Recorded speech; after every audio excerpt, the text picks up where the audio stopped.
Everyday লাইফে সফিজম কিভাবে ঢুকে থাকে, মানে এমন স্মার্ট কথা যা শুনতে ঠিক লাগে কিন্তু ভেতরে গন্ডগোল থাকে।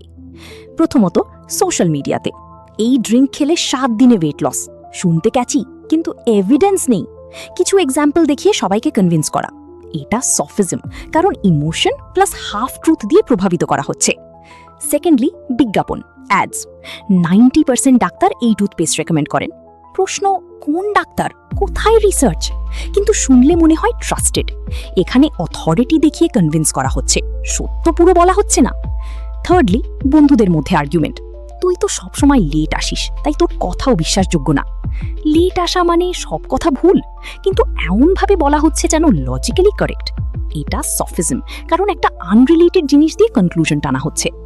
চতুর্থত, পড়াশোনায় যে বেশি পড়াশোনা করে সেই ইন্টেলিজেন্ট।